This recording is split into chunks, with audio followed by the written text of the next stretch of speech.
ప్రపంచవ్యాప్తంగా రెండవ అతిపెద్ద యాక్టివ్ స్మార్ట్‌ఫోన్ మార్కెట్‌గా ఏ దేశం చేరింది? భారతదేశం. కౌంటర్ పాయింట్ రీసెర్చ్ 2025 నివేదిక ప్రకారం భారతదేశం ప్రపంచవ్యాప్తంగా రెండవ అతిపెద్ద యాక్టివ్ స్మార్ట్‌ఫోన్ మార్కెట్‌గా అవతరించింది. అనగా 1.45 బిలియన్ జనాభాలో సగానికి పైగా స్మార్ట్‌ఫోన్లను చురుకుగా ఉపయోగిస్తున్నారు.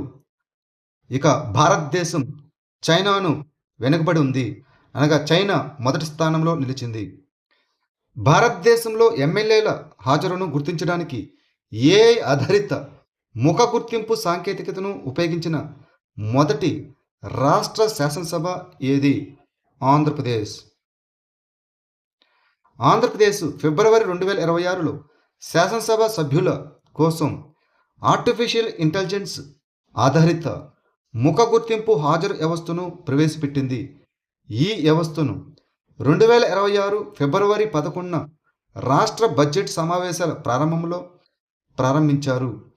ఎమ్మెల్యేల హాజరును గుర్తించడానికి ఏఐ ఆధారిత ముఖ గుర్తింపు సాంకేతికతను ఉపయోగించిన భారతదేశంలో మొట్టమొదటి రాష్ట్ర శాసనసభగా ఆంధ్రప్రదేశ్ నిలిచింది. సభ్యులు తమకు కేటాయించిన సీట్లలో కూర్చున్నప్పుడు మాత్రమే హాజరును రికార్డ్ చేస్తుంది. ప్రాంతీయ భద్రతను బలోపేతం చేయడానికి ఆర్కిటిక్ సెంట్రీ అనే కొత్త ఆర్కిటిక్ మిషన్ను ప్రారంభించిన సంస్థ ఏది? North Atlantic Treaty Organization NATO. ప్రాంతీయ భద్రతను బలోపేతం చేయడానికి నార్త్ అట్లాంటిక్ ట్రీటీ ఆర్గనైజేషన్ అనగా నాటో ఆర్కిటిక్ సెంట్రీ అనే కొత్త ఆర్కిటిక్ మిషన్ను ప్రారంభించింది. ఈ నార్త్ అట్లాంటిక్ ట్రీటీ ఆర్గనైజేషన్ అనేది నార్త్ అట్లాంటిక్ ఒప్పందంపై సంతకం చేసిన తర్వాత 1949లో ఏర్పడిన రాజకీయ మరియు సైనిక కూటమి. ఇది ప్రస్తుతం 32 సభ్యదేశాలను కలిగి ఉంది మరియు బెల్జియంలోని బ్రసెల్స్లో ప్రధాన కార్యాలయాన్ని కలిగి ఉంది. సభ్యదేశాలను రక్షించడం, భూభాగాన్ని రక్షించడం మరియు ఆర్కిటిక్ స్థిరత్వాన్ని కొనసాగించడం దీని యొక్క ప్రధాన లక్ష్యం. 2026 ఆసియా రైఫిల్ లేదా పిస్టల్ ఛాంపియన్షిప్లో పతకాల జాబితాలో అగ్రస్థానం నిలిచిన దేశం ఏది? భారతదేశం. న్యూఢిల్లీలో జరిగిన 2026 ఆసియా రైఫిల్ అండ్ పిస్టల్ ఛాంపియన్షిప్లో భారతదేశం ఛాంపియన్గా నిలిచింది. 51 స్వర్ణాలు, 23 రజితాలు మరియు 20 కాంస్యాలతో సహా మొత్తం 94 పతకాలతో అగ్రస్థానం నిలిచింది. ఈ ఛాంపియన్షిప్ చివరి రోజున భారత షూటర్లు 6 స్వర్ణ పతకాలు, 3 రజితాలు మరియు 4 కాంస్య పతకాలను జోడించి ఖండంలో తమ ఆధిపత్య స్థానాన్ని మరింత బలోపేతం చేసుకున్నారు. ఫిబ్రవరి 2026లో భారత వైమానిక దళం ఏ దేశంతో కలిసి ఉమ్మడి ఇన్సిచు వైమానిక విన్యాసాన్ని నిర్వహించింది? థాయిలాండ్. సమన్వయం మరియు పరస్పర సామర్థ్యాన్ని మెరుగుపరచడానికి భారత వైమానిక దళం రాయల్ థాయిలాండ్ వైమానిక దళంతో కలిసి ఉమ్మడి ఇన్సిచు వైమానిక విన్యాసాలను నిర్వహిస్తున్నది. ఈ వ్యాయామం ఇండో థాయ్ రక్షణ సహకారం మరియు ప్రాంతీయ భద్రతా సినర్జీని బలపరుస్తుంది. ఏ రాష్ట్రం లేదా కేంద్రపాలిత ప్రాంతం నుంచి డాక్టర్ హరిప్రియ అరవింద్ మరియు doctor R Venkatesh Chang Crandall humanitarian award 2026కి ఎంపికయ్యారు? పుదుచ్చేరి నుంచి. పుదుచ్చేరికి చెందిన ఇద్దరు సీనియర్ నేత్ర వైద్యులు అరవింద్ ఐ కేర్ సిస్టమ్కు చెందిన డాక్టర్ హరిప్రియ అరవింద్ మరియు doctor R Venkatesh Chang Crandall humanitarian award 2026కి ఎంపికయ్యారు.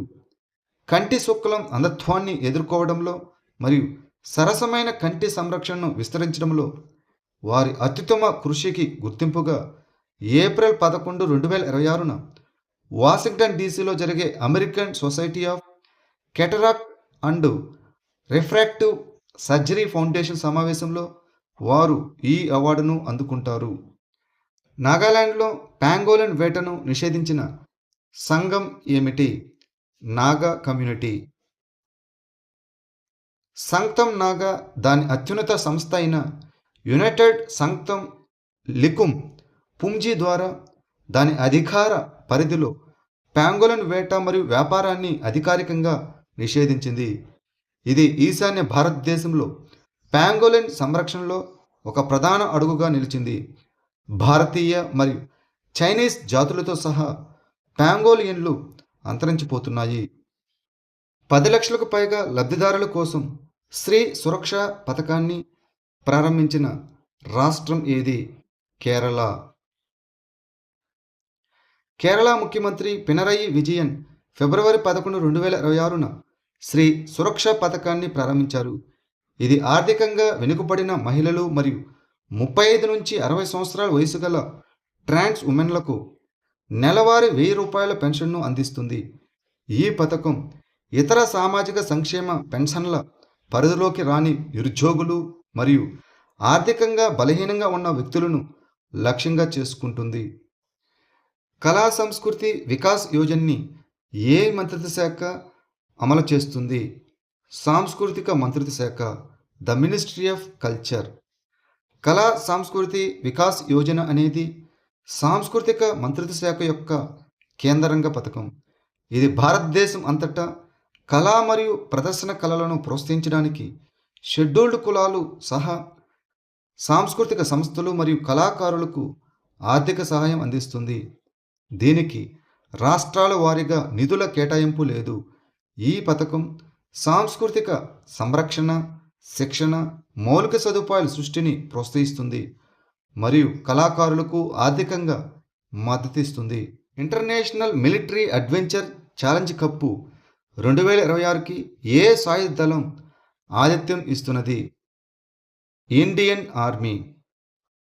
భారత సైన్యం ఫిబ్రవరి 18, 23 వరకు తూర్పు హిమాలయాల పర్వత ప్రాంతంలో మొట్టమొదటి అంతర్జాతీయ మిలిటరీ అడ్వెంచర్ ఛాలెంజ్ కప్ 2026ను నిర్వహిస్తుంది.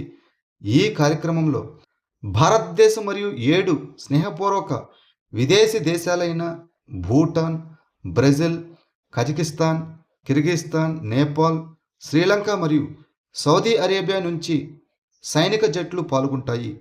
భారత సైన్యం, భారత వైమానిక దళం, భారత కోస్ట్ గార్డు మరియు ఇండో టిబెటన్ బార్డర్ పోలీసు జట్లు భారతదేశంలో పాల్గొంటాయి.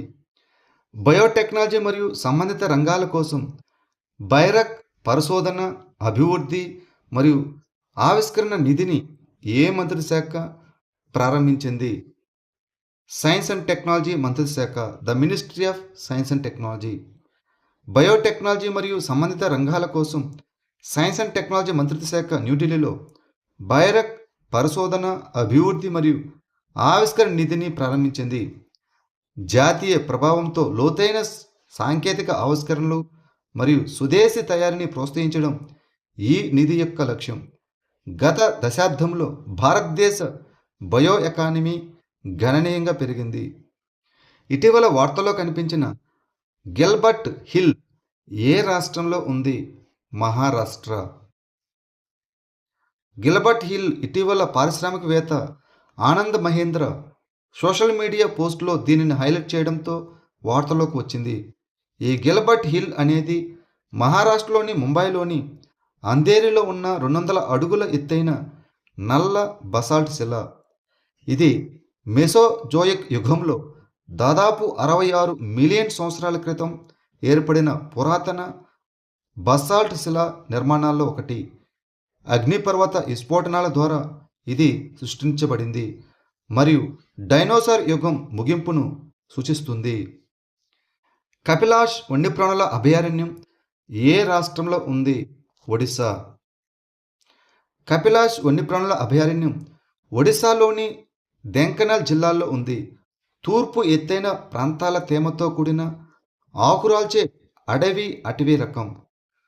అభయారణ్యం సరీసృపాలు మరియు ప్యాంగోలియన్లు మరియు ముళ్ళపందులు వంటి ప్రత్యేక జాతులకు మద్దతిస్తుంది. నాల్సా సంవాద్ పథకం యొక్క ప్రాథమిక లక్ష్యం ఏమిటి? అణగారిన వర్గాలకు న్యాయం లభించేలా చూసుకోవడం. షెడ్యూల్డ్ తెగలు, ముఖ్యంగా దుర్బల గిరిజన సమూహాలు మరియు డీనోటిఫైడ్, అదేవిధంగా సంచార తెగలు న్యాయం పొందేలా చూడడానికి నేషనల్ లీగల్ సర్వీస్ అథారిటీ అనగా నల్సా ఏప్రిల్ 2025లో నల్సా సంవాద్ పథకం 2025ను ప్రారంభించింది. ఇది ఇంటింటికి చేరుకోవడం, శిబిరాలు మరియు స్థానిక భాషల్లో గ్రామసభ సమన్వయం ద్వారా చట్టపరమైన అవగాహనను ప్రోత్సహిస్తుంది. పని ప్రదేశంలో మహిళల భద్రతపై జాతీయ సమావేశం అనగా షీ బాక్స్ను ఏ మంత్రిశాఖ నిర్వహించింది? మహిళా మరియు శిశు అభివృద్ధి మంత్రిశాఖ, the ministry of women and child development. మహిళా మరియు శిశు అభివృద్ధి మంత్రిత్వ శాఖ ఫిబ్రవరి 14, 2026న విజ్ఞాన్ భవన్లో పని ప్రదేశాల్లో మహిళల భద్రతపై జాతీయ సమావేశం నిర్వహించింది. మహిళలకు సురక్షితమైన, గౌరవప్రదమైన మరియు వేధింపులు లేని పని ప్రదేశాలకు ప్రభుత్వం కట్టుబడి ఉందని పునరుద్ఘాటించడం మరియు పని ప్రదేశాల్లో మహిళలపై లైంగిక వేధింపుల నివారణ నిషేధం పరిష్కారం చట్టం 2013 అమలును బలోపేతం చేయడం ఈ కార్యక్రమం యొక్క లక్ష్యం.